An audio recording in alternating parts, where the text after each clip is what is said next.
நவராத்திரி 8ஆம் நாள் அம்பிகை இன்னைக்கு நரசிம்மதாரணியா இருப்பாங்க. ரோஜா மருதாணி இலைகளால அலங்காரமும் அர்ச்சனையும் செஞ்சு பால் சாதமும் மொச்சை பயிரும் நைவேத்தியமா வைக்கணும். நான் வழக்கம் போல காலையில பூஜை பண்றதுனால இன்னைக்கு கேசரி செய்ய போறேன். முதல்ல இந்த மாதிரி நெய் போட்டு முந்திரியை வறுத்து அதுலயே கொஞ்சம் ரவையும் சேர்த்து வறுத்து அதுல தண்ணி விட்டீங்கன்னா அப்படி கட்டி தட்டாம நல்லா வருங்க. அப்படியே கிளறி கொஞ்சம் ஃபுட் கலரும் ஏலக்காய் பொடியும் சேர்த்துட்டு ஃபைனலா கொஞ்சம் சர்க்கரையும் சேர்த்து அப்படியே கிளறி ஃபைனலா ஸ்டவ் ஆஃப் பண்ணிட்டு ஒரு சிட்டிகை பச்சை கற்பூரம் சேர்த்தா கோவில் மனத்துல கம கமனு கேசரி ரெடி. அதை அப்படியே கொண்டு வந்து அம்மனுக்கு நைவேத்தியமா வச்சாச்சு. அப்புறம் இன்னைக்கு நம்ம வீட்டுக்குள்ள நம்ம பார்க்க போறது மாப்பிள்ளை டோய் மாப்பிள்ளை டோய் மணியான மதராசு மாப்பிள்ளை டோய். எங்க வீட்டு மரப்பாச்சி பொண்ணும் மாப்பிள்ளையும் தாங்க. வருஷந்தோறும் இவங்க வந்துருவாங்க.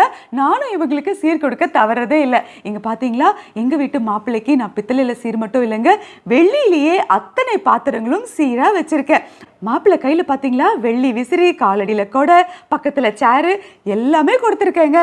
ரொக்க பணம் கூட வச்சிருக்கேன். நவராத்திரியை பொறுத்த வரைக்கும் இந்த மாதிரி குட்டி குட்டி கதைகள் தான் குழந்தைகளுக்கு ரொம்ப இன்ட்ரெஸ்டிங்கா இருக்கும். நம்ம கல்ச்சரையும் அப்படியே கேரி பண்ற மாதிரி இருக்கும். அப்புறம் அம்மனுக்கு இன்னைக்கு தூப தீப ஆராதனைகளா காட்டி எல்லாரும் நல்லா இருக்கணும்னு மனசார வேண்டிப்போம். நல்லாவே இருப்போம். நாளைக்கு பார்க்கலாம்.